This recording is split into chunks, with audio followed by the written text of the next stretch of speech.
Disclaimer. The following episode contains spoilers for M.Night Shyamalan's The Last Airbender. Don't really know anyone that would care about spoilers, but nevertheless, you've been warned. Welcome to PodCapers, the official podcast of A Place to Hang Your Cape.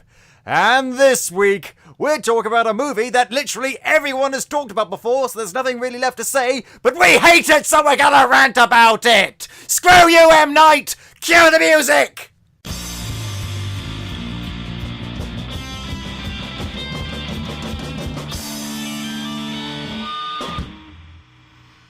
Hello there, Capers, and welcome to PodCapers, the official podcast of A Place to Hang Your Cape. This is the episode... This is the show where we talk about various geek and nerdy related topics, and are joined each week by a very special different guest. And this week we're talking about M. Night Shyamalan's, or Shyamalan, or however the hell you say his name's, magnum opus, if you will, The Last Airbender. Spoiler alert, we hate it. And when I say we, I mean me and my friend, my cohort, the man who I'd gladly donate an organ to if I weren't already using them, which I am, so sorry, Mark. It's Mark! It is not a magnum opus in any shape or form, but thank you for having me back on the show. That's no problem. Now, before we start, let's talk a bit about the source of this movie. A very good little television show called Avatar: The Last Airbender. Now, this was made by Nickelodeon, by some guys whose names I do know, but I keep forgetting. Dante, Diem, the names are very similar. Series by Michael Dante DiMartino and Brian, if I'm saying this correctly, Konietzko. Konietzko? A guy called Mike and Brian. Yeah, pretty much. I do apologise. I doubt they're listening, but no, sorry. We've only ever seen it written down, so we don't know how to pronounce it. But anyway, they created a very, very good television show called Avatar: The Last Airbender. It mixed, Western animation with Eastern philosophy and created a beautiful, sprawling, rich, character-driven epic with humour, laughs, tragedy, drama, magic, and wonder. Then some bastard said, hey, I know what I'll do. I'll take this, and you know what I'll do? I'll fuck it. I'll just fuck it. And then they made a movie, and that man's name was M. Night Shyamalan. Or as I like to call him, M.Night Wham Bam Shalam. Wham Bam Shalam. Wham Bam Shalam is actually a pretty cool and jazzy name. This is not a cool and jazzy man. This is not a cool and jazzy movie. Well, he used to be a cool and jazzy man when he... Well, no, even his cool movies were never that jazzy, but there were cool movies. Let's before we talk a bit about the series, let's talk a bit about M. Night Shyamalan and our thoughts on him. Now, he made a good movie that was called The Sixth Sense. It's a good movie. He then made another good movie. It was called Unbreakable. That was also a good movie. Then he made Signs. That was not a good movie. Then he kept on making bad movies after bad movies, including this one, which is one of the worst, if not the worst, depending on your viewpoints. Then he made a movie, I think it was called The Visit. Oh yes, that came out what was it, last year or the year before? Year before, because I think he made another film recently. It came out a couple of years ago, and actually, I haven't seen it, but from what I hear, it was actually quite good, or at least decent. Then he made Split more recently, which despite the very negative, misinformed, and frankly aggravating portrayal of a genuine mental illness, actually was quite good. Mainly due to the fact that James McAvoy's had a very, very good performance in it, because he's a very good actor. But, so he's back, his career, I think I've talked about it before, is so bizarre, because it's like a weird sandwich. On two sides, it's bookended by, very decent, wholesome, tasty bread. But in the middle, it's just shit. Not even, human shit, it's dog shit. Not even amoeba shit. Something like that. And it's weird, because the bread itself is good. It's still very good, despite its proximity to the shit. But nevertheless, his main body of work is complete and utter crap. Yeah, well, I think I haven't watched Unbreakable, but I still have very good opinions of The Sixth Sense. I think I've watched Signs once. How do aliens get outdone by a wooden door? Pull the handle. It's that whole movie. I mean, okay. So side rant about Signs. Velociraptors can open a door. Aliens can't. What the hell? Okay, that isn't even what annoys me about Signs. What annoys me about Signs. Okay, so the aliens' main weakness is water. That's the twist of the movie. Okay, fine. Just Very a couple. Very War of the Worlds-ish type twist. Oh no, War of the Worlds was actually kind of inventive and cool. Here's the thing about Signs. Okay, so the aliens are allergic, like it corrodes their skin to water.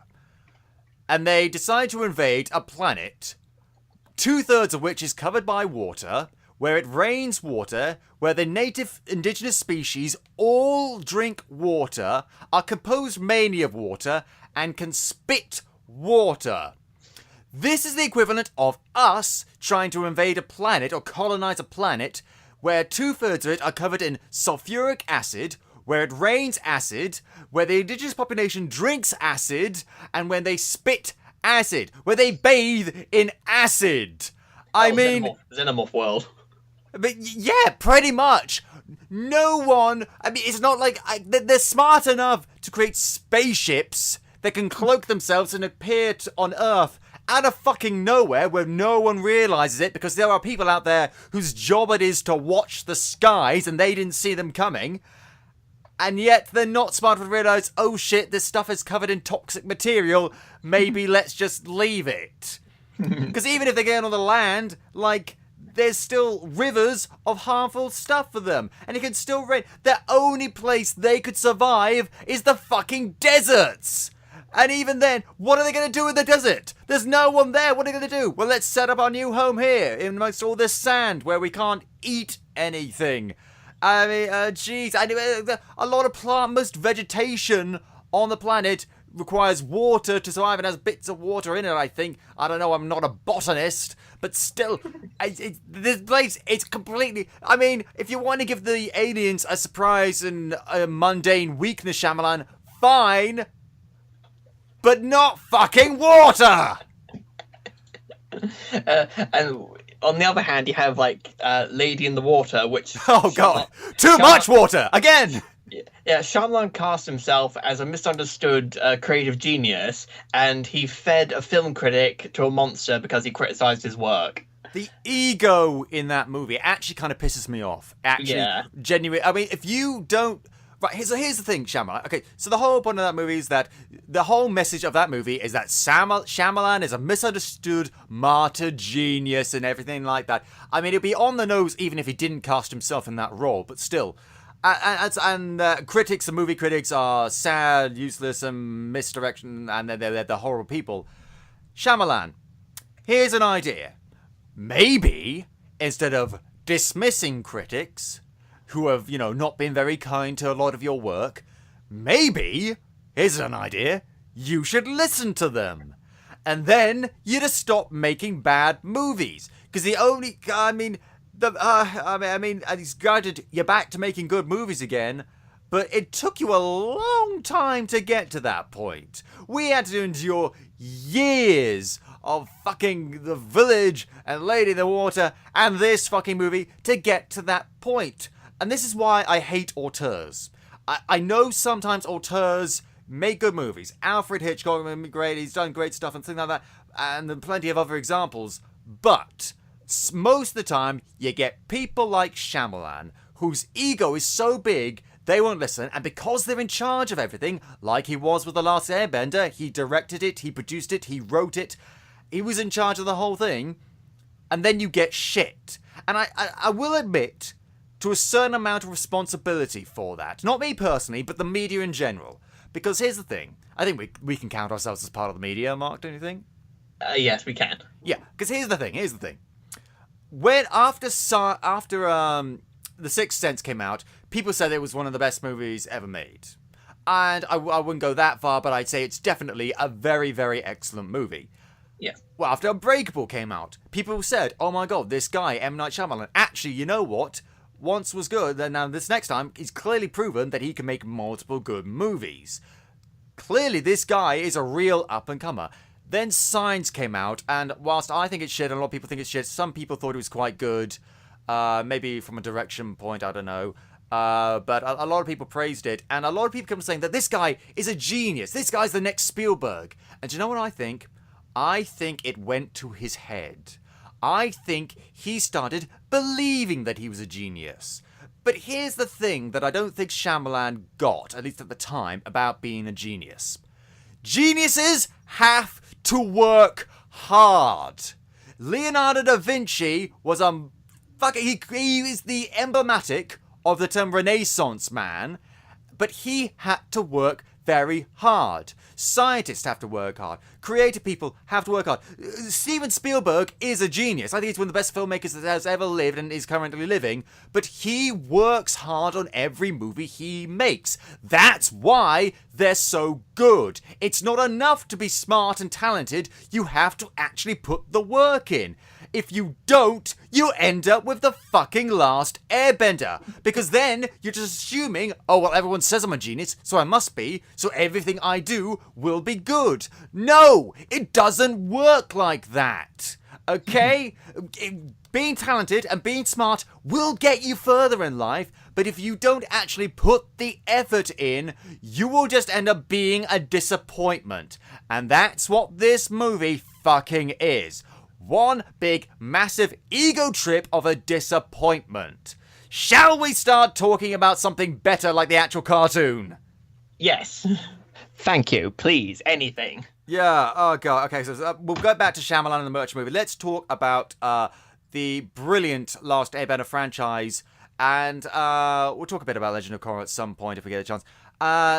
So, I mean, it took me a while to get into it, simply because I saw, like, you know, pictures of it, and I think I saw a couple of comics in my school library at some point, but I never grew up watching this show. I never watched it when it first came out. I watched it years afterwards. What about you, Mark? What was your experience with it? I kind of grew up with it. It's kind of like a mixed thing. I think I was probably in high school when it came out, so I kind of caught it on ITV a lot. Do you remember the children's TV show Toonatic? It was on there. No, I don't remember that, no. Oh yeah, it was. I think the first season was aired on there. I can't remember. It was a long time ago, but I think I watched it after it had finished airing. So it was kind of like I jumped on the wagon just as it was finishing, and then I remember watching the big finale at the end. So I must have been watching it at least some point through season 2 and 3. Oh, yes. Sozin's Comet. Yes. Yeah. Which they have the temerity to tease at the end of this movie. Oh, like they were gonna get a sequel. Exactly. Oh, God. See, I mean, when I first started watching it, I mean, it was just so good. It was funny. That's what I like. It was funny, but it was also serious when it needed to be. It was, I think I might have told this before in the show. For one time in my master's course, my screenwriting master's course here in Edinburgh, we had to do a presentation on the structure of any given television show, and I chose Avatar: The Last Airbender. I did it season by season, talking about it, and a lot of people were surprised that I was doing the presentation on a kids show, and I had to explain to some of them, yeah, it's a kids show, but it's good, so it doesn't really matter. It's for everyone, and that's what I like about it. It's like, kids can enjoy it, and they will enjoy it. Adults can enjoy it as well, because I really... this is a bit of a bugbear of mine, I imagine that. But I like it. I don't see a lot of distinction between kids stuff and adult stuff. I watch cartoons. I watch, for want of a better phrase, adult stuff as well. I like it all. If something's good, I'll enjoy it. And there's stuff that's made for, like, really, really little kids, and that's hard to, like, I'm not going to be watching Thomas the fucking Tank Engine anytime soon. Yeah. Although, no defense to Thomas the Tank Engine, Ringo Starr is the man. Mm. But yeah, I mean, I don't know. I watched a lot. I watched a lot of SpongeBob when I was in high school. So does that count as a? Yeah, I think so. I mean, I don't really watch SpongeBob, but again, that's just a personal preference of mine. It's not because it's a kid show. No, and I think it's animation. Yeah, and that's the thing. Is a lot of kid shows for a while now, have been progressively getting better and better, so they're getting that adult audience. Let's be honest, when the My Little Pony movie comes out, a lot of people going to see it are going to be adults. Now, I've never watched My Little Pony, but when I saw the trailer for the movie, I just thought, you know what, that looks rather funny. I'm probably not going to go and see it because I'm not familiar with any of the characters or anything. I have seen it. I do watch it. Hands up! I'm a brony. Hello, there goes the audience out the window. Sayonara. Yeah, but no, well, if they go, we won't miss them because, again, I think if something is, as I say, if something is good, it doesn't matter who it's made for. No, exactly. I mean, anime, for example, is not made for a Western audience. It's made for a Japanese audience, but they still get international recognition and international acclaim and international fan bases. Yeah, because there's a kind of like a Eastern Western differentiation. Because anime is for, well, they got tons of different genres for audiences all ages. Western animation, it's generally like considered to be strictly for children, isn't it? Yeah, it's a very weird cultural thing, which is why a lot of people, I found when that movie Sausage Party came out, found that because it was for adults, were kind of confused just because it was CGI and things like that. And it's like, well, why couldn't a movie be for adults and also be animated? It's entirely possible. People have been doing that for fucking decades. And I think as a Western society, we need to sort of move past this. I know a lot of people are. I know a lot of people who listen to this will already know that. Sorry for repeating that sort of stuff. But yeah, I think we do need to do that. And the point we're trying to make is Avatar: The Last Airbender is just a brilliant, wonderful, beautiful, moving television series. Preach it. I shall. Hallelujah, brothers and sisters! Can I get an amen? You can get an amen! Yeah, and then M.Night Shyamalan come along, and I would not be surprised if he never watched the show. Well, apparently his daughter watched it. That's why he made it, because she was a fan of the show. Oh god, that's like, it's like when Richard Harris became Dumbledore, but just because his granddaughter said that she'd never speak to him if he didn't go for the role. And ouch. Yeah, I mean, fucking hell, granddaughter, that's a bit harsh. He was very good as Dumbledore. Well, I don't know if he was, actually. I don't think he got it quite right. He was close, but not quite. Even though he's a very good actor, Richard Harris, he was. But, if you M. Night Shyamalan, even if he had seen the show, I would not have picked him for this movie. I mean, geez. I mean, I'm not a big fan of Ang Lee, but I think even he would have been much better for the movie. Someone who maybe has experience in doing sort of, maybe not adult stuff, but certainly more philosophical, but action-oriented stuff. It's difficult for me to recommend directors because, you know, even good directors can make bad decisions, even if they're in genres and stuff that they're familiar with. But that's the thing that I keep from finding out about this movie. Like, M. Night Shyamalan, this is so different from what M. Night Shyamalan usually does. He's usually done much shorter, much more character, slow-focused, philosophical, psychological, darker pieces. He's not used to big-budget, fantasy, action-adventure, humorous, light-hearted, but also still kind of deep stuff. And apparently this is big into the runtime as well. Because it's only like an hour and a half, despite the fact that it's a whole season of the show. That's like 25 episodes, all of which are like 25 minutes. How many hours is that? I can't even do that kind of maths. I would say, I don't know, a week? Over a week. Yeah. Week and a half. Yeah, so it's actually like it would take a week and a half to watch it all non-stop. And he condensed it into a movie. Now, you can do that. I suppose that is possible, but not of it an hour and a half. 2 hours, I'd say, would be the minimum. The very minimum. And the reason he gave her that runtime was apparently because that's what he's used to doing. Fucking hell, M. Night. This is not the same thing that you usually do, so you're going to have to maybe step outside your comfort zone and do things a bit differently. You have to adapt. This is not like your other movies, so you can't make it like that and assume that it will work. Yeah. It's like if a comedy director was hired to do a horror film, and he put a whole bunch of like pie fights in it. And like, I'm used to pie fights. I'm used to jokes. And like, okay, yeah, but you're not making a comedy. You're making a horror film. It's not a comedy horror. It's not a horror-y. It's not a comedy horror even. It's just straight up horror. Well, I don't know. The original Dawn of the Dead movie was quite playful. It had people throwing pies and stuff, and had motorcycle fights in a shopping mall. So that was quite entertaining. Yeah, I know. But I'm not saying horror films can't be funny. I'm saying if you're hired to do a proper horror thing, with no funny bits, and you put in funny bits anyway, like you're not doing your job. Yeah, I suppose. Just because that's what you're used to. I think what there's obviously you when you try to adapt something, you need to figure out what works, what doesn't work, what needs to be tweaked, what needs to stay, here and that. And Shyamalan, I think he didn't like you said, he was not eager to go out of his comfort zone, and he wasn't allowed to do his usual takes of plot twists and messiah figures and that sort of nonsense. So he basically has to cram an entire week and a half's worth of storytelling, world building, characters, themes, the whole shebang into 99 minutes, and it just doesn't work. No, it doesn't work, and even if it did work, there's still so many problems, which we're going to talk about in a minute. But first, we must discuss the whitewashed elephant in the room. Oh, yes, we have to... The race-bending, as people called it. Yeah, now, okay, so for those of you who don't know, the original series, Avatar: The Last Airbender, was noted for having precisely, and really listen to me, 0 white characters. There was not a single white person in there.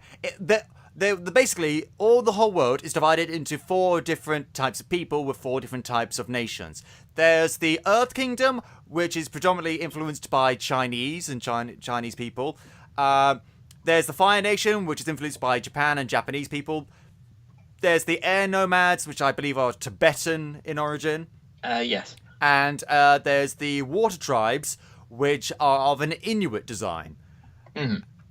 Who do they fucking cast as the main waterbender characters, but some fucking white kids?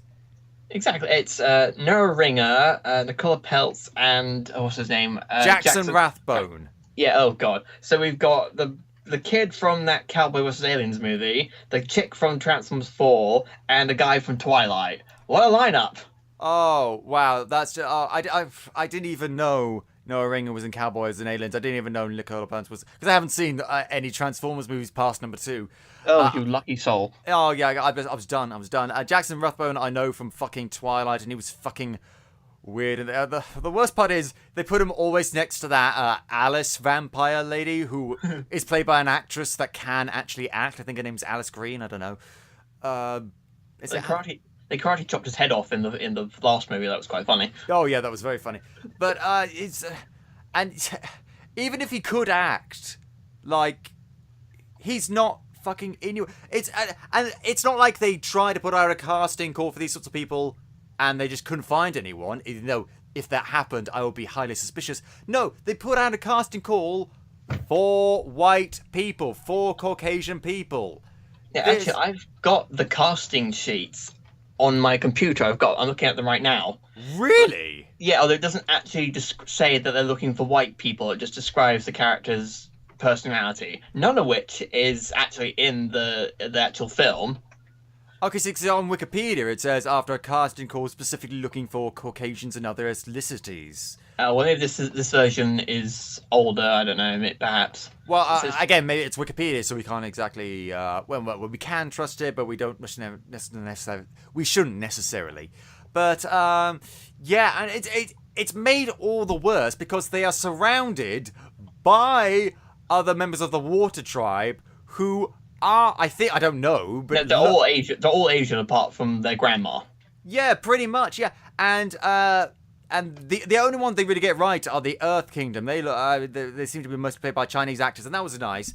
And but then we have the Fire Nation. Oh god. Right, so the Fire Nation, as I said, in the cartoon, well, of Japanese design. Here, they appear to be of an Indian, Middle Eastern ethnicity. Yeah, that doesn't at all bring out raise some eyebrows, does it? Yeah, and again, now M. Night Shyamalan, he's American, but I think he's of an Indian descent. But at the same time, like I don't know who's in charge of this, but fucking hell, it's not like this was based on a book that they never really went into describing how these people look. This is based on another visual medium that was very, very clear in its design, and it's not difficult to suss out. Yeah, I mean, it feels like they've Americanized the whole thing, because Aang is now white. His airbending tattoos now have a very Christian cross motive to them, and the Middle Eastern people are now the bad guys. Yeah, it brings up a lot of problems, and I think in an interview, M. Night Shyamalan defended these decisions by saying, and I'm quoting here, "Anime is based on ambiguous facial features. It's meant to be interpretive. It's meant to be inclusive of all races, and you can see yourself in these characters. This is a multicultural movie, and I'm going to make it even more multicultural in my approach to its casting. There's African Americans in the movie, so it's a source of pride for me." Right, so let me just dissect the complete and utter bullshit that's in that statement. First of all, anime is based on ambiguous facial features. That's kind of true in a certain extent. They don't really care about. The thing about anime, as I understand it, it's not meant to be ambiguous. They just don't really care. They're just doing the characters, not really focusing on race, except for in certain instances, like, I don't know, like Afro Samurai or something like that. But here's the thing that really gets me. Shyamalan, Avatar: The Last Airbender is not fucking anime! It's anime influenced, it's anime inspired, but it's made by Western developers, so it's not anime! If you were adapting an anime, I'd say sure, fair enough, although that invokes its own controversy. We've discussed that when we did Ghost in the Shell. We won't go into it again here, but let me say it again, Avatar: The Last Airbender is not anime! And if you actually talked with the creators of this show, which I know for a fact that they were not involved in the making of this movie, then you would know that, you idiot! And as for the multicultural thing, yeah, it's multicultural, but let's not forget, you took the main characters, who were non-white characters, and you made them white. That's whitewashing. You can't get away with it. It doesn't matter if the rest of the movie is as multicultural as fuck. You still did whitewashing. Pan, right? They made fucking Tiger Lily a white lady. Oh god. But the rest of her tribe were all non-white. And like, okay, that's good, but you still took a main character and made them the wrong ethnicity. Her father is played by an Australian Aborigine. I mean, how does that work? How does that work? Again, I think we've talked about this before, but it doesn't matter if your movie's multicultural if you take the main focal point, i.e. our main characters, the ones we're spending the most time with, and you change them into white people. Fuck, this is not difficult. I don't care about the fucking Earth Kingdom people. I don't care about any of random Fire Nation foot soldiers. I care a little bit about Monkey Atsu because he was kind of cool. But aside from that, like, I don't really care about these people. So if they're multicultural, great, but that's not what's important. What's important is making the main characters multicultural. Because a little kid that isn't white who wants to see themselves represented in the movie isn't going to care about some background character. They want to see themselves as the main characters. Indeed. If I was in that situation, that's what I want. And I want to stress that I don't blame the actors for this. I do think that if an actor is up for a role that they know is not of their race, they ought not to do it and they ought to refuse it. But some actors are not in that position. Some people have contracts. It's not always that cut and dried. But even then, they're not the ones putting out that casting call. They're not the ones looking at this and saying, okay, the decision is not lying with them for the most part. So I don't really blame them. However, their bad performance, I do blame on them. It's a bit of the director's fault, but still, nevertheless, I entirely blame them, unless they're child actors. Anything else that we could say about the horrendous whitewashing in this movie? They cast no ringer as Aang based upon his martial arts skills. I don't know if that falls under that or not. Well, I mean, obviously you want, when you're casting someone that it's a very physical role, a very active role that features a lot of martial arts, you want someone that can do martial arts. This is why Iron Fist didn't really work. Yeah. Yeah, but if let me put it this way: Noah Ringer is no Jake Lloyd. Okay, I want to say that. No. And I also want to say that again, as I said, it's not entirely his fault. I mean, I don't know Noah Ringer's ethnic background, and I would never presume to ask. But I mean, do you really think it was entirely impossible, like that you couldn't find an American, Tibetan, Asian kid who also knew martial arts? Like, I'm not saying that wouldn't be a hard search. I think you could probably do it, and I feel bad because apparently Noah Ringer was a fan of the show. I've heard, and was really into it and was really excited for it and everything. So I don't blame him, because I think, as much as I dislike Jake Lloyd's performance and the portrayal of Anakin Skywalker in the Phantom Menace, I really think that the fans are to blame for messing up Jake Lloyd quite a bit, because he had a very turbulent childhood after that, and he endured a lot of hatred and a lot of scorn pushed his way, and that is not fair. You cannot put that on a child. An adult, sure. A child, no. It's not fair. It's really not fair. And so, if any criticism we make in this show about Aang is not directed at Noah Ringer personally, even if we are talking about his failing as an actor. Okay? I don't know. I thought Noah Ringer was all right in the role of Aang. Well, sometimes he gives the third best performance in the movie. I don't know about third best, but he's not terrible. I do think he has a lot of problems, but although, you know what? I think it's time we just start talking about the actual goddamn movie. Yeah, how long? We've kind of jumped about around it and not actually dived into it.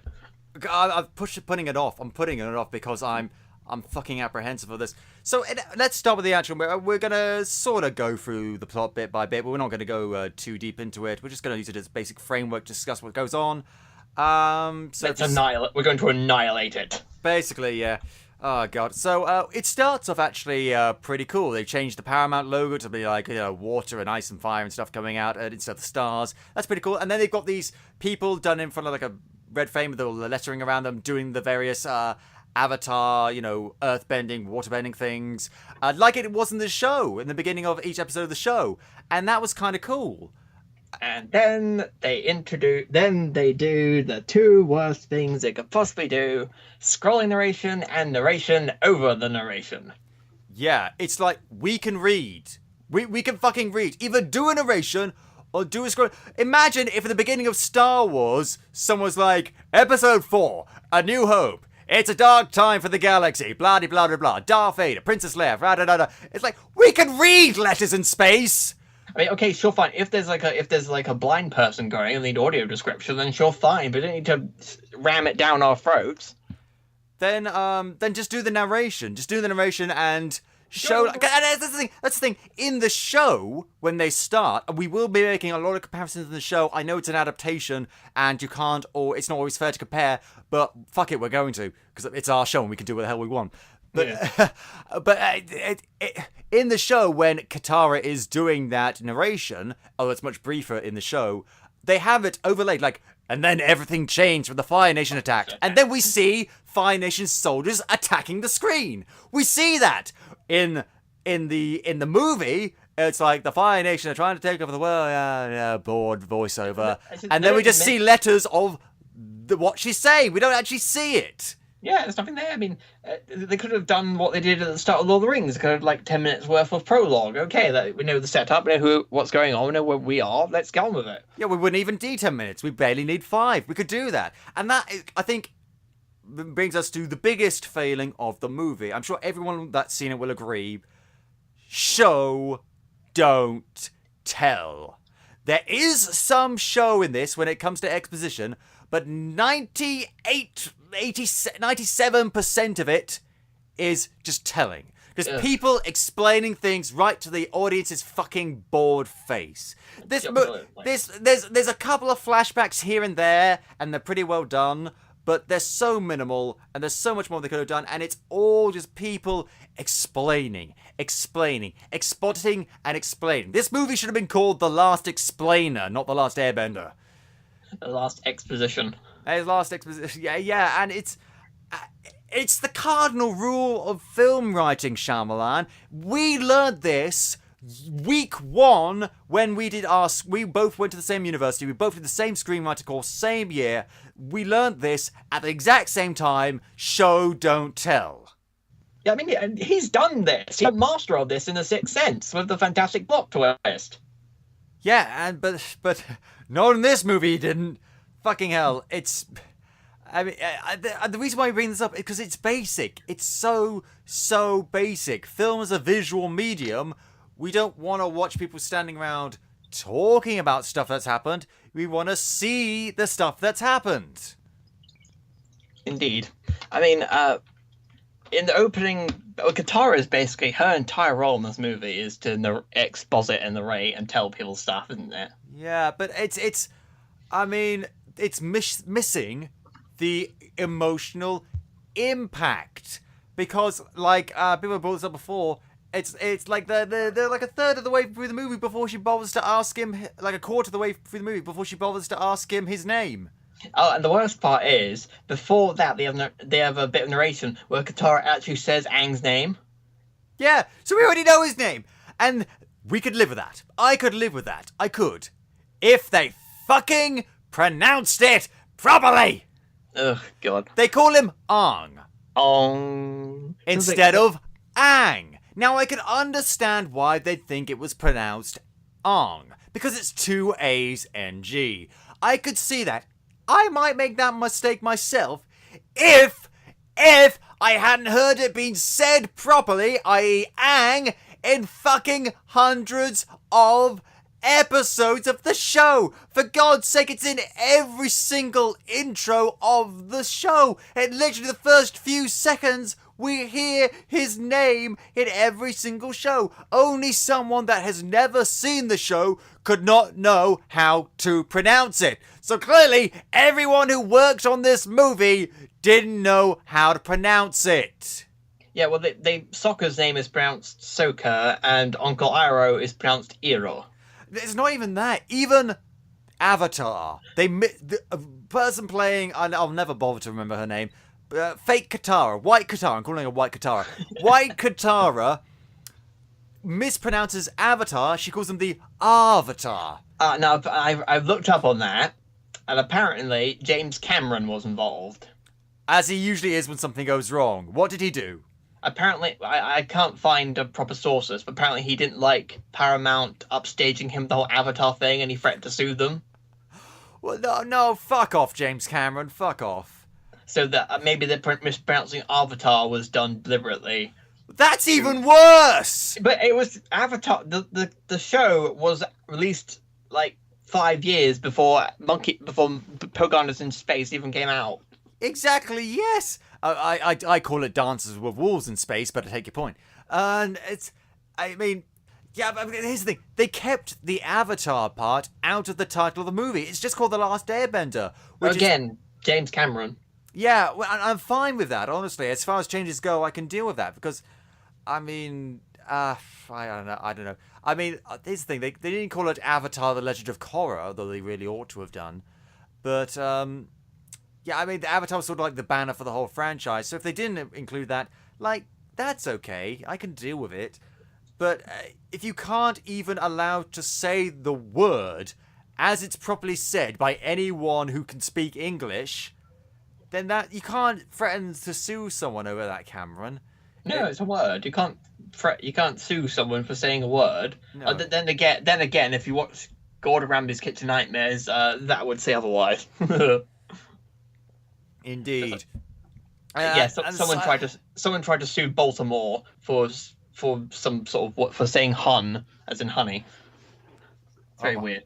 That is very weird, but this whole experience is fucking weird. And the pacing, because again, this is a show that this is a whole season condensed into an hour and a half movie, so it goes a breakneck pace, and so you'd think that Shyamalan would skip out a lot of the exposition, a lot of the boring explaining of things that we don't need to have explained, at least not in this way, and would put in more character development. No! What happens in the first episode of the show? Katara and Sokka find... Wait, is it Sokka or Sokka? I can never remember now. Sokka. Sokka. In the show, it's Sokka, right. Yeah, I thought it was, but this movie fucking fucked me up. It is. So, the Katara and Sokka find Aang, and they spend time together. They play together and have, like, there's, like, penguins and stuff that they sled on. And it's cool, and it's fun. We see how Sokka is kind of sarcastic, and Katara is, caring and nurturing, and that Aang is playful and mischievous. We don't see that in this movie! Nope. Like what? Katara is Miss Exposition, Sokka isn't funny, and Aang is... There. Aang is there. Because in his because in his first scene with Katara, you've got the Christian cross nonsense on his back, which I'll admit, the tattoos look kind of cool, and you don't have... There's no personal interaction. Aang just explains he ran away from home and, I quote, got caught but dragged beneath the water of the ocean. What else is the ocean made out of? The coral, the fish, the sand at the bottom of it. Don't be technical with me, boy. No, it's and that's the half the problem. Is the dialogue in this movie, even outside of the exposition, it's wooden, clunky, nonsensical, boring. It's all on the actors to try and sell this. Yeah. Did Josh Trank run in, slap him over the face, and say, "Be unemotive"?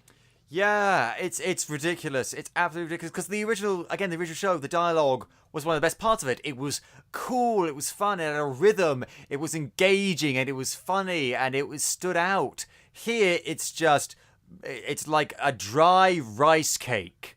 An unsalted, unflavoured rice cake. Technically, it'll keep you alive, but there's nothing there. There was nothing there. And that's the whole movie. The whole movie's like that. And then we get introduced to Zuko and Iroh, not Iro. And these are the two best actors in the movie. It's Dev Patel and Sean Taub. Yes. I thought it was pronounced Tomb, actually, but...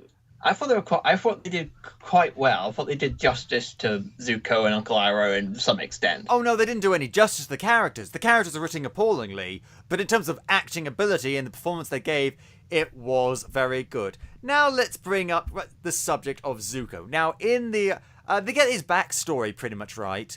Ended up having to do with his father refused, so his dad burned off like half his face. Here it looks like he caught the sun a bit. Actually caught in a fight with a razor. Yeah, I mean, basically, go and fight with a razor. It looks like someone punched him in the eye. It doesn't look all that. I mean, in some shots, depending on what he's wearing and where the camera is and the lighting, I can't even tell if he's burnt at all. Yeah. It's one of his most distinguishing features, and it's such a cool design the original Zuko has. I mean, how often do you see a kid with burnt marks and scars on his face in a children's show? I mean, exactly. It was really, really cool and a defining part of his character, and it's barely there now, barely touched upon. It's crap. It's very, very crap. And then they find the Avatar and they bring around, and then Katara and Sokka trying to... I got it now, Sokka. Should we just call him football from now on? No, we're calling them football. we're calling him White Sokka and White Katara. Not Twilight Guy and Transformers Girl. Oh, yeah. Oh, then maybe. No. Wood Stump and Plank. Wood Stump and Plank. There's so many options, But they try and rescue him on the Flying Bison Oppa, who doesn't look exactly right. It looks more like Falcor. Oh, not even that. And the Avatar escapes and everything, and then we meet Zhao, who's played by Asif Mumby. Asif Mumby, who is actually a pretty good actor, and I think he comes after Sean Taub and Dev Patel in terms of acting ability. I wouldn't have chosen him to be cast, but then again, I wouldn't have cast anyone who was of Indian descent in these roles. Get Jason Isaacs back. What? Jason Isaacs played Zao in the show. Really? I didn't know that. Yeah, it's Jason Isaacs. Wow. Oh, okay. So, yeah, Lucius Malfoy played one of the bad guys in Avatar. I didn't know that. Wow, thank you for that. But no. Obviously, again, that's another example of whitewashing. But yeah, he's all right, I guess. I just keep on thinking that I'm gonna see, a report from the Daily Show whenever I see him. But Or Peter Parker shows up for a pizza. oh yeah, or Peter Parker. Yeah. What do you mean you haven't caught the Avatar? You're supposed to catch the Avatar. Go! Go! You're late, man. Always late. We've got like 50 minutes to catch the Avatar. Go! Oh god, we can't keep talking about the individual parts of the movie, so just go on. So, and then we go to the Southern Air Temple, and we get a couple of neat flashback scenes with no dialogue, actually, which probably makes it one of the better parts of the movie, between Aang and Monk Gyatso. And I don't know who they got to play Monk Gyatso, but I like him. I like his face. He seems nice and friendly and warm. He seemed really cool, and it seemed like there was a genuine bond between him and Aang. It's just that we never got to see much of it. It was all done in flashback. And that helped with the emotional impact of finding out that he was dead. But again, this is like, we're being really charitable here. These are the best parts of the movie, and it's not even that great. It just falls short of being good. This is as good as it gets, and it's not even technically good. Yeah, I know. But then Aang finds out that the entire civilization is wiped out, and he takes it like someone just told them they ran out of donuts or something. Well, there was a bit where he's like, "You're lying, man." He looks bored. Again, it's bad direction. It's bad direction. If you found out your whole family would be wiped out, you'd be pretty horrified by the whole thing, wouldn't you? He just kind of looks like, bored. All of the emotional impact in this movie is just gone and doesn't make any sense. And there's a couple of other things I want to talk about before we move any further. We talked about the ethnicities being all wrong. But yeah, there's this weird bit where Zuko holds a picture of his family with the Fire Lord and everyone, and they look just like they did in the cartoon, but not like they do in the actual movie. Yeah, they're just teasing us at this point. And Katara, for some reason, is really bad at bending. I don't remember her being bad at bending in the show. No, she was actually pretty good at it. Yeah. Yeah, but here she's kind of like... Yeah, and one last thing before we move on. They keep on talking about how White Katara and White Sokka's mum was taken away from them when they were babies. That's a quote, that's what they say. But they remember doing stuff with them and her telling them stuff. Like, what age was she when she was taken there? And is this going to go anywhere? Because again, they keep on bringing up all this stuff, but it never goes anywhere and we never get a sequel, so it's pointless. It's utterly pointless. Because the focus, the main focus of this movie is show, don't tell. The second focus is focus where there shouldn't be and not enough focus where there should be. But the thing I really want to talk about, is the scene where they finally enter the Earth Kingdom and they liberate the prison. Worst film sequence ever. Not just worst film sequence, worst on a dialogue and thematic and cinematographical level. Right, so let me break down the things that I hate about this movie. But before we do that, we've got to explain the scene. Ugh. So, White Aang and co. go to the Earth Kingdom. They encounter a bunch of soldiers and get taken to this Earthbender prison camp. Now, Earthbenders can bend Earth. What is the prison made of? Nothing. It's just there's fucking Earth everywhere, but they're not doing anything. Okay. So then White Aang, is like, Earthbenders, you don't have to live like this. Rise up. You can bend Earth, remember? You can use it to defend yourselves. And then they fucking use the Earth to fucking defend themselves and chase out the Firebenders. Let me explain why all of this is one of the worst things I've ever seen in my life. So, first of all, it's taken from an episode of the show where there are a lot of Earth Kingdom prisoners locked up by the Fire Nation, but they're on a metal boat in the middle of the ocean. So they... No, oil rig, actually. Oh, sorry, an oil rig. I do apologise. At least I fucking was close. I was closer than Shyamalan. Yeah, but here, there's Earth everywhere, so there's literally nothing to stop them from Earth bending at the Fire Nation. 2, there are more Earthbenders than there are Firebenders. They're outnumbered like 10 to 1. But they're not doing anything. They're just sitting there feeling a bit sorry for themselves. And apparently Shyamalan thinks that all it takes for them to rise up is the Avatar to just be there. And Aang gives a little speech where he's like, you can do this because I'm here now. The Avatar's here, so let's rise up. It's the most fucking patronizing thing I have ever heard in my fucking life. It's like going... It's like if in World War II, someone visited a POW camp and said, hey, you know what? There's more prisoners than there are guards, so you know what? Rise up and defend yourselves, you know? What are you doing just sitting around? Come on, guys, let's get to it and let's break out of here. Like, fuck you! There are armed guards with machine guns. But even then, that's not even... Sorry, that's not even the scenario here, because here, they could actually break out. But it's still so patronizing. Well, they do mention in the scene that the Fire Nation invaded with their big machines, which obviously they can't metal bend at the time. But if they had some big giant machines in the camp, they might have actually been able to justify that. But they're just sitting there.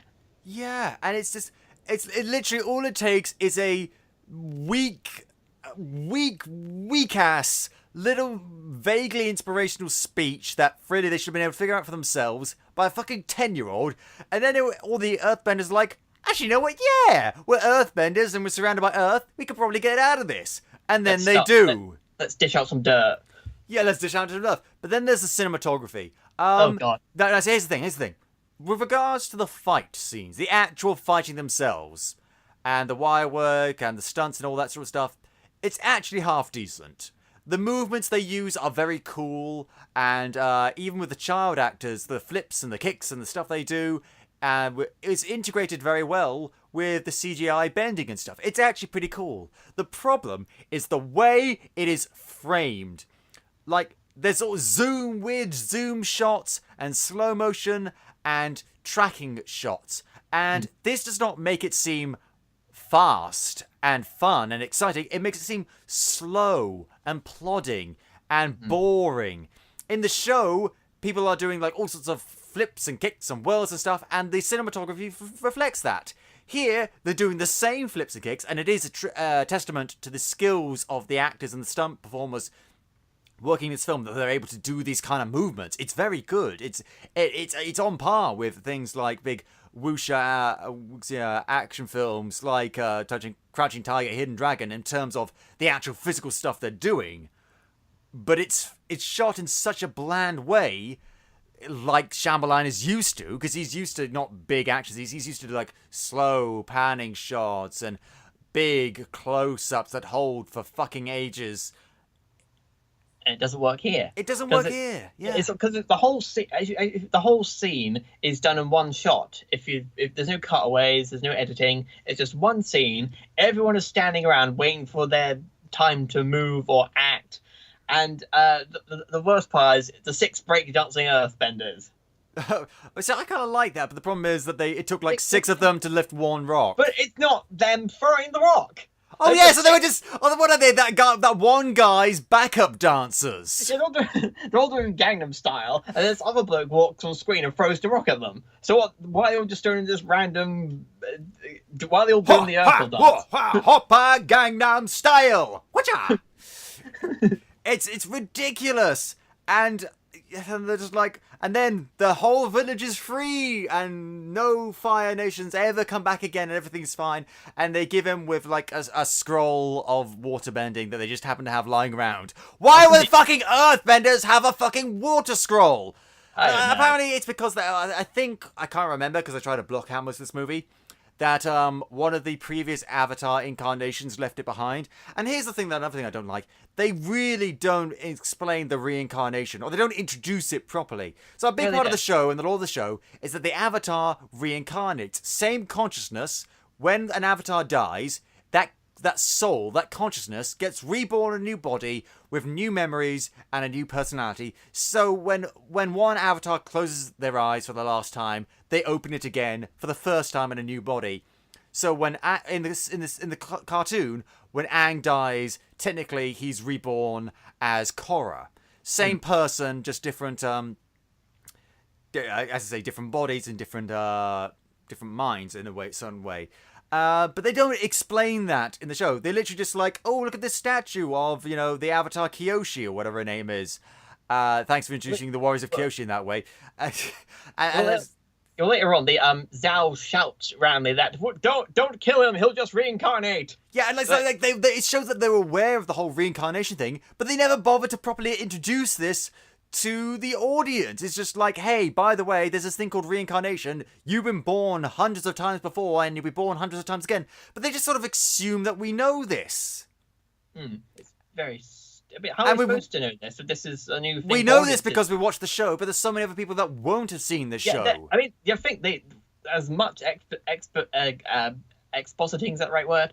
Yeah. As much to explain they do, they don't actually explain the most crucial part of the whole Avatar cycle. Again, yeah, there's so many stuff that they talk about, but there's so much stuff that they don't talk about that actually would have been actually pretty good to mention. Yeah. And then they montage. Yeah, and then montage of them going to various places and liberating them from the Fire Nation. Yes. And there's several episodes of the show condensed into like just a couple of scenes with no real context. But here's the thing. They keep on going from place to place. There's no real reason why the Fire Nation couldn't just come back to those places that they visited, like once they've gone. I keep on imagining like they leave with people cheering like, yay, the Avatar saved us. And then like a day later, the Fire Nation is back and everything's back to normal.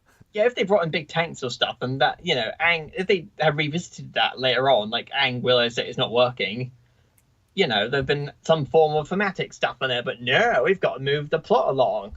Yeah, and then Aang gets captured by Zhao, and then for God's sake, Zuko.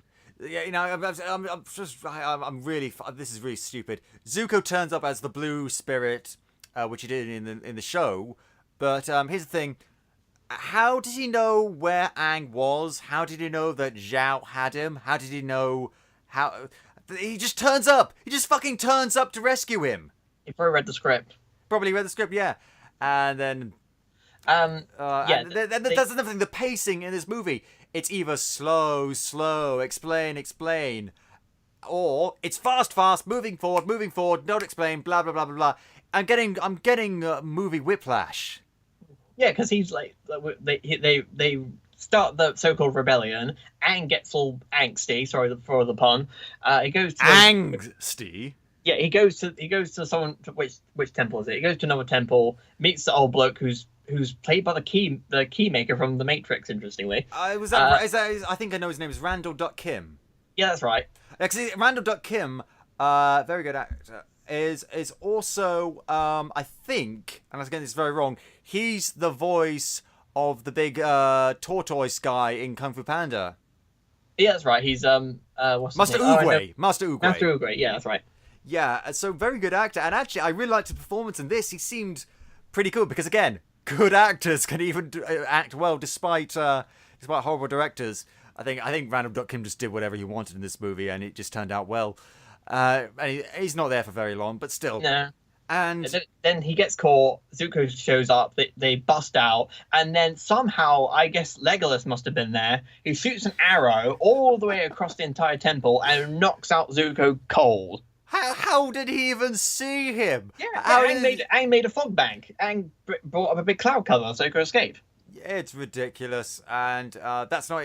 There's so many things in this movie that's so stupid. They don't even give Momo a proper name. Like they call. Momo's just there because they need Momo because he's Momo. Yeah, it's like they clue these characters, but don't really understand why they're there or what to do with them.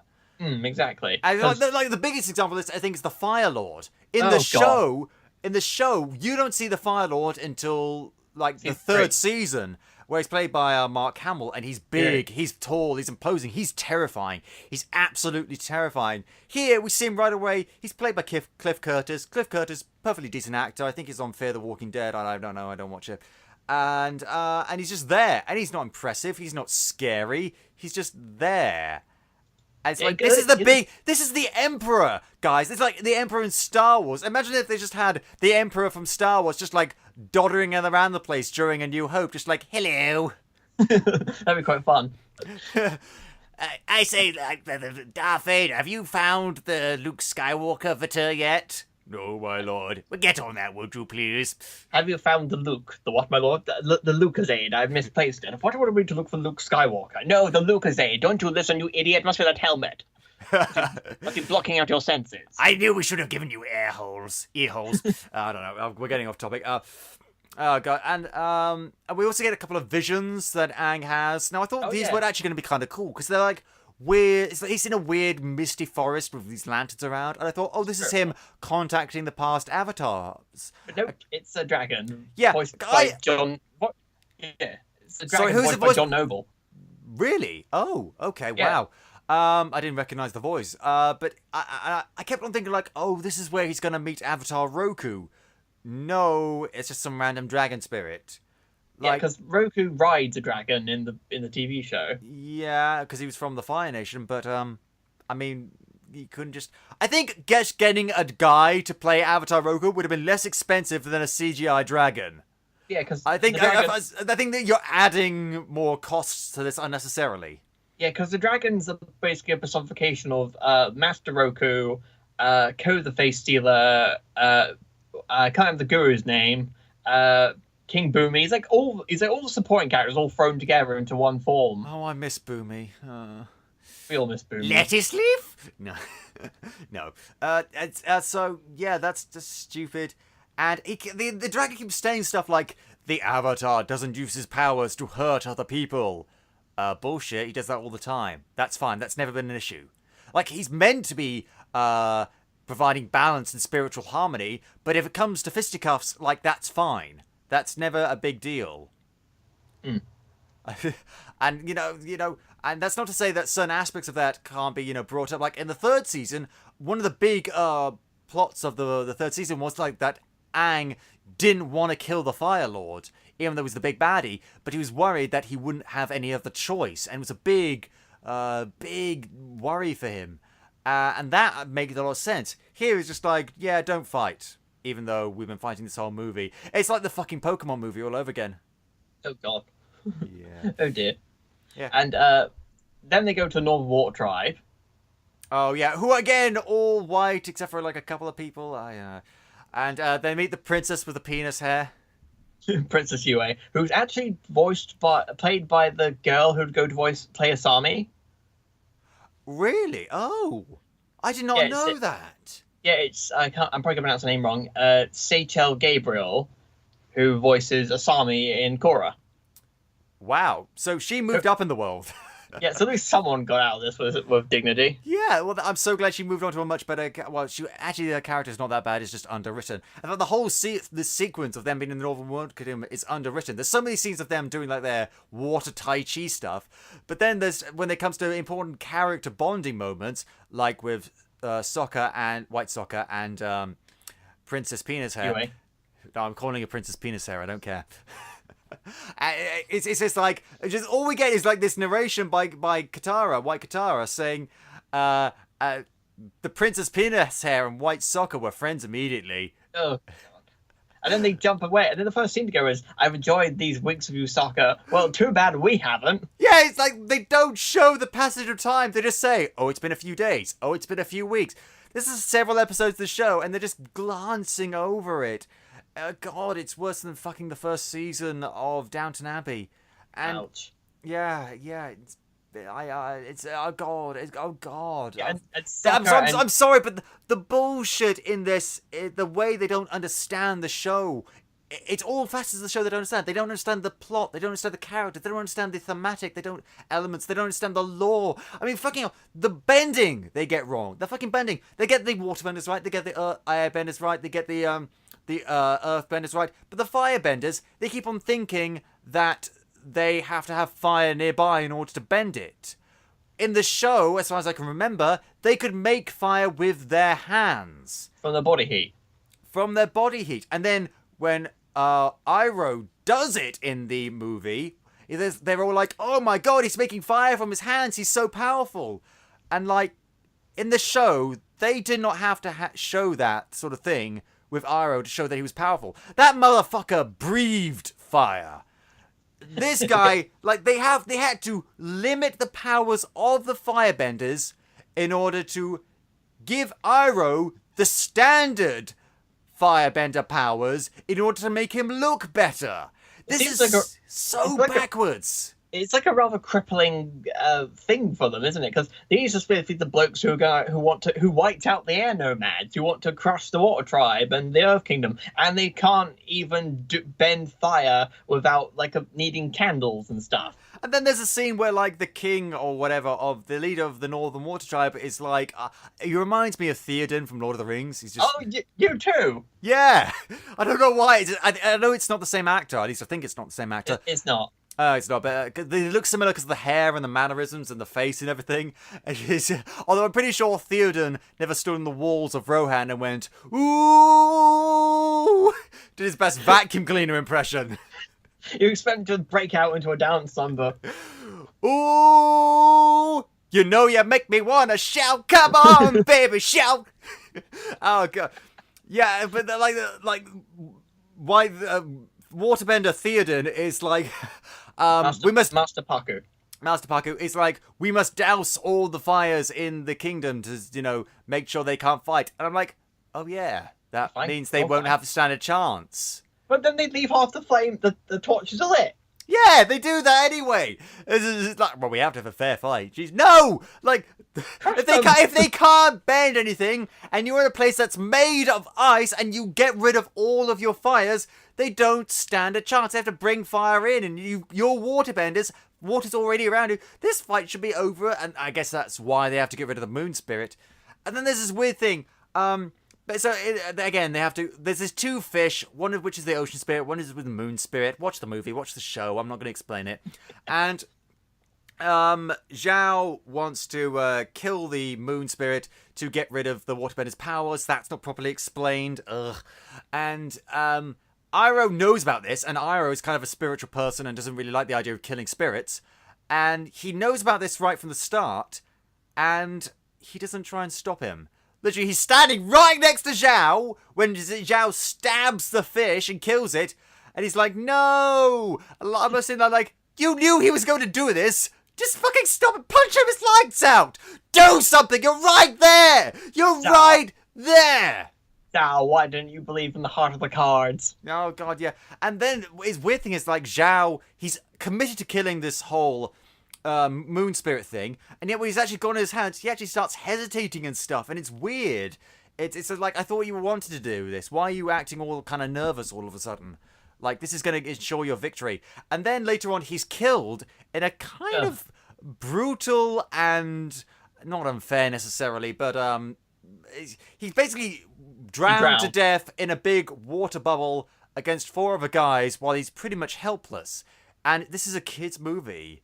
Yeah, I admittedly, I thought that was rather extreme compared to what they did in the show, because he kills the moon spirit, Aang fuses with the ocean spirit and turns into a giant kaiju monster and tries to drown Zhao. Zuko tries to save him, and Zhao's like, nope, I ain't being saved by you, and lets himself die rather than let his pride be broken by Zuko. That's so much more cooler and so much more meaningful. Where was the giant kaiju monster in this? No, all Aang does is he finally achieves inner peace or some bullshit, and he creates a massive tidal wave that would sweep out the Fire Nation ships, but then they start retreating, and he just puts it down.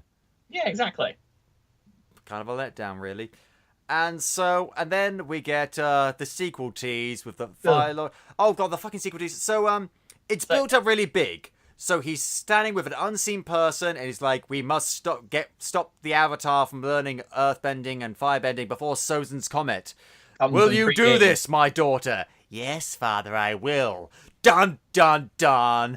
Oh wait, halfway through the movie, we already saw Azula. We already saw his other child, Zuko's sister. We saw her front and center. She was mentioned by name in an earlier scene by Zuko, so this isn't even a very big reveal. But they give us big dramatic music and all that stuff like it is a big reveal, but it's not.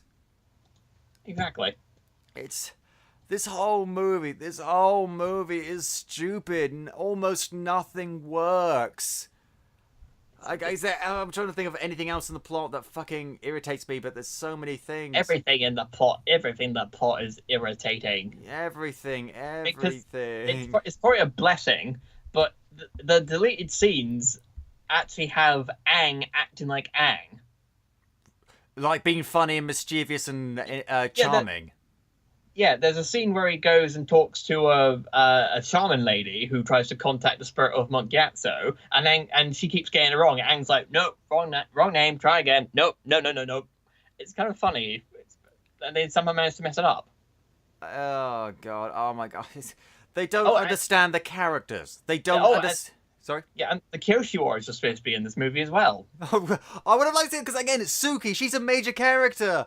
Yeah. That is this movie is an hour and a half. It's mostly exposition. How do you do this? Was no one... I know that the people who made the show weren't asked to be part of the creative process. They tried. They were ignored.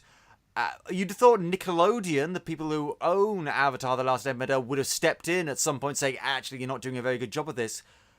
But it didn't work. And this movie ended up with 6% on Rotten Tomatoes. Was it a box office bomb, do you know? I believe it was. It was made on a budget of $150 million, and it returned $319 million, nearly 320. So at the box office...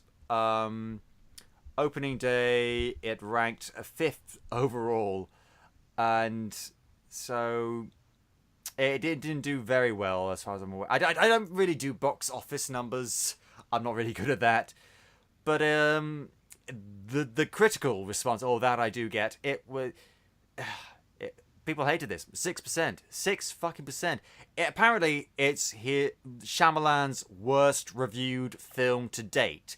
And I think I know why. Because he has made technically worse movies.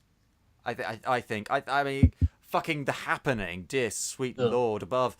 But the reason why this movie is worse than that is because The Happening was an original idea. It was Shyamalan to say, hey, what if plants were evil? This is a beloved cartoon show that has an international fan base, is known for its mature concepts, its lightheartedness, its emotional center, and its unique but also engaging philosophical elements. And it's butchered. All that is thrown out the window. Or thrown out the window. Shyamalan didn't just make crap. He took something that was good and turned it into crap, which is worse. He took the Mona Lisa and drew a fucking frowny face on it and said, "This is better." And he took the Mona Lisa, put it in a porta potty, and flushed the chain. Yeah, that's basically what it. I mean, oh god, Shyamalan has constantly tried to defend it, saying, "Oh, this is just not what I was used to," and or that I could have made it much worse. I'm sorry, Shyamalan. I know you're making better movies now. There is no excuse for this movie. You should just straight up admit, like, I fucked up. I made all the wrong decisions. I promise I won't do it again. And like, I can respect that. I still wouldn't like you for that making this movie, but at the same time, like, at least like. There are movies that have been made where the director is not at fault. There have been movies where he's been hampered by the studio, or he wasn't given a big enough budget, or or they admitted that they didn't really understand what it was they were supposed to be doing. And there are examples where they're not at fault. This is not one of those times, because that's the curse of being an auteur. If you are great, then brilliant, and you get all the praise. If you suck, it's all on you. You don't have a leg to stand on, Shyamalan. And this movie is a fucking insult to a great creative television show that was made by great creative people. And worst case scenario, it hinders other creative people that worked on this movie that tried to make it good. Not all of them. Fucking Jackson Rathbone I don't care about. But I mean, credit to Sean Tobe and Asif Mandavi. I can never pronounce his last name. Mandvi, that was it. and all those Dev Patel and all those other people who tried hard to make this movie good, their efforts were for naught. Exactly. Yeah. I mean, there are some minor good things. I mean, the costumes are good. The CGI is alright. I like the score. The score is done by, I think it's James Newton Howard. He's a good composer. As I said, the fight scenes are good and they blend with the CGI very well. Lots of cool landscapes and costumes and scenes that are fine, and even some good performances. I think even some kind of funny moments. There's a scene where Katara, again, stupidly, doesn't do very well with waterbending and tries to waterbend and get some Fire Nation soldiers, ends up freezing Sokka. Yeah. And he's like, Katara, you did it again. And it's not funny, but I just stood back and like, oh, look at you. You actually tried to be funny there. It failed, but at least you tried. Jeez. It's kind of like watching the which episode is it? Is it the Ember Island players? The Ember Island players. Basically, there's a episode in the 3rd season of Avatar: The Last Airbender where all the main characters go see a play by some actors about their exploits. These people have never met the Avatar, but they've heard things through secondhand, and it's like we recognize everything that happened in it and from the show, but at the same time, it's so warped. Like Katara is constantly crying, Sokka is constantly complaining about being hungry, and Zuko is constantly being angsty and whining about his honor. Toss played by a guy. Toss played by a big guy, which apparently was going to be the original character. She was originally going to be a big, burly, muscly guy with a really deep voice. But they switched it out for a little girl, which I like. But I like that they paid homage to that. And the creators of this, they really don't like the movie. And some people have speculated that that episode was shall we say, a criticism of the movie. Basically showing a bunch of people that didn't quite get what they were doing and misrepresenting other events. And I think that's fair. Yes, definitely. Oh well, at least we still have Avatar and Korra to remember. And a bit about Korra. We might do another episode on Korra. I'd certainly like to. I love Legend of Korra. I think it's great. I think it had some growing pains to start with, but it still started off good and just got better with each season. The ending I have issues with, which I won't go into here, just because I will go over here. What the hell? When I first saw it, they were holding hands. I thought, oh, that was a really good ending to the show. Korra and Asami holding hands. That's nice. I think I have talked about this before, but I'll do it again. What the hell? It's my show. And then I went online to see what other people's reaction were, and apparently people were saying, like, oh, Korra and Asami are together now. And we're like, no, they're not. They were just holding hands. Check the creators. Apparently, they are together. And I was like, well, if they're together, then why didn't you show that? They were just holding hands. Like, fucking hell.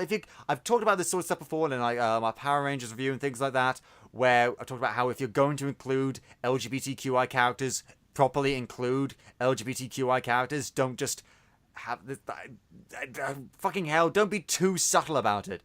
And it really annoyed me because and apparently they fixed that because there's a later graphic novel or a later book or something where like Korra and Asami are defo 100% no mistaking it in a relationship, and she comes out to her parents or introduces Asami to her parents in that way, and I think that's great. I just would have liked to have seen that in the show. So that was a bit of a it soured my impression of the last part of Legend of Korra, but even though I thought at the time it was a very good ending, and I still do technically, it's just that last moment kind of now has been tainted for me. But here's the thing, I haven't heard anything. Apparently, like Avatar, the franchise is over now, and I'm really disappointed about that because I thought they were going to go for 2 more series, not seasons, series. Because think about it, one of the big things about the lore of Avatar is that it's based on a cycle: air, water, earth, fire, and that's the reincarnation of the Avatar, and that's how things go.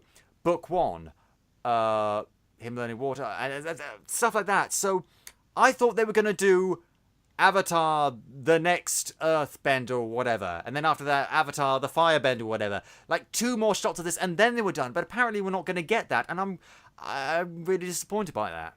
Yeah, I would have loved if they had continued it. They could have done Earthbender and then the Firebender, and that would have come full circle. But Yeah, because here's the thing: they furthered the context of the lore and the world building in Legend of Korra. In Avatar: The Last Airbender, everything's kind of like a not medieval necessarily, but an ancient ancient Japanese, ancient Chinese sort of civilization, sort of that feudal era. Later on, it's got more of like this sort of a Victorian steampunk Edwardian vibe, if that makes any sense. I thought Korra was more 1920s ish. That's in there. It's that sort of era, late 1800s, early 1900s sort of vibe. They could have gone that even further, and in here's my idea for the next one, the Earth one. Okay. It's more futuristic. Technology has advanced even more, and so it's sort of like almost like the Batman Begins of the series, as opposed to like Batman the Animated Series, then Batman Begins. But here's my idea for the show. This is just ideas that I've had. People knew that the Avatar was going to be born into an Earthbender, and so the White Lotus, they're the people who guard the Avatar, searched for years for the new Avatar, but they could never find them. And so we cut several years later, and no one knows where the Avatar is. And, chaos is reigning and technology is advancing, but there's still, like, stuff going on. But they've disappeared. Where have they been all this time? Well, as it turns out, not for 100 years, just a couple of, 10 or so years, or maybe even longer than that. Turns out he's a sandbender. Ah. I think we're going to switch back to a man again, or maybe even a girl, who either or, it wouldn't really matter. And he's living in like one of those nomadic desert dwelling tribes that we saw in the previous two series. Oh, okay. And so that's why no one ever found him. Ah. And suddenly he's called forth to his destiny. But here's the thing, unlike the previous two, he doesn't really care about his destiny. He doesn't want to be the Avatar. He doesn't really even care about that sort of stuff. It's not a him shirking his destiny sort of thing. It's just that he don't care. Maybe we see a slightly darker version of him, a bit more of an anti-hero sort of person. And they have to do with maybe it's a couple of returning characters, because or maybe not, possibly they're all dead at this point. But because I don't know, I'd go for like one of Tenzin's kids, or maybe Asami's or you got really the elderly Airbenders are now back to the full strength, and maybe it's an Airbender that finds him. And it's all about him going on this journey and sort of like resisting, but eventually accepting his destiny. Which admittedly is a bit similar to Aang's arc in the series. But even then, Aang is actively trying to learn bending to help people and become the Avatar. Here, this kid, he doesn't really want to be. And so I think there's opportunity for that. And maybe, going further than that, in the next series, where he gets reincarnated as a firebender, this time they can move to a post-apocalyptic thing. Like, technology advanced so much that things went out of harmony with the whole spirits and all that sort of stuff. And so society's broken down, and they need the Avatar more than ever. Like, there's the reason why I'm saying this is not just like fan fiction that I'm doing here. I'm talking about the direction this series could have gone. There was still so much potential, because this series was created by very talented people, and it's such a rich world that there was room for these kinds of stories. So it could have gone on for longer. But, I mean, by the end of Legend of Korra, they were doing most of the episodes online and stuff. Yeah, because Nickelodeon were being twats about it. Yeah, so what I would do is I'd have Nickelodeon join up with Netflix or someone and just create a whole brand new series, get some crowdfunding in, do that, and just fucking let's do this shit already. Let's complete the cycle, because we're only halfway done as far as I'm concerned. Yeah, because I came up with a couple of silly ideas for who the Earthbender could be. And the first, I only came up with like one idea where somehow, breaking the whole rules, the Earthbender, there were two twins. But I don't know how they would do that. I don't know if you could do that in the Avatar cycle or not.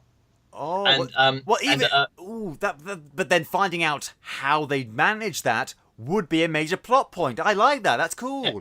Two sandbenders. Yeah, and a friend of mine has come up with a really good idea for the next Avatar, suggesting like, what if the Avatar was the Red Lotus got them, like they tried to get Korra, and they turned that Avatar into a weapon for their own use.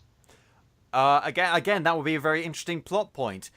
again, there's so many things that could do that, and not just like stuff based on old stuff, but also new stuff. As I said, this, and I think the point we're trying to make is, if we don't get any more seasons on shows of this, then fine, because the stuff we have is so good, and that's why we hate this movie so much, because it took something so good and turned it so bad. And I think someone said, I can't remember who said, I think it was one of the creators of the show, like, they said, like, we're confident that even if you've never seen a single frame of the show, you'll think this is a bad movie, and I think that's true. It's just terrible. They basically told Zuko's voice actor Dante Basco not to see the movie, and they said that they pretend that the film doesn't exist. Yeah, and I don't blame them for having that. That's a good psychological defense to have. Mm-hmm. And on that note, I think we're gonna end the show. Bloody hell, this was emotionally nerve-wracking, wasn't it? Yes, I think I'm gonna go lie down and maybe watch the actual good Avatar stuff. Yeah, I think I might do it. I'm going to rewatch Legend of Korra. That's what I'm going to do. Yeah. I've rewatched Avatar a bunch of times. I want to watch Legend of Korra. Yeah, I want to see me some fire ferrets. Yay! Oh, Pabu, my sweet Babu. Oh. Okay, so thank you, Mark, for joining me on the show today. Always a pleasure. It's always nice having you on the show. And if you enjoy the show, please tell your friends. Shout it from the rooftops. We want to get the word out. And if you haven't already, go back and listen to some of our other brilliant episodes. Like, most recently, we did a bit of history of Pokemon with Mark here, talking about the first 3 movies of Pokemon that we mentioned earlier. You can go and listen to those. And you can listen to them on iTunes, Podbean, YouTube, or at a place to hang your cape. Sorry. The website, so that's ap2hyc.com/PodCapers. We have a Patreon. Check out our awards at patreon.com/ap2hyc. If you want to get in touch with us, suggest show topics, or maybe you want to call on the show yourself, you can find us on Facebook, Twitter, and Instagram at ap2hyc, #PodCapers. Thank you very much to Dan Harris for our logo, the lovely microphone with the red and blue glasses. Those are mine. And thank you, listeners, for joining us. This has been PodCapers, the official podcast of A Place to Hang Your Cape. Cue the music!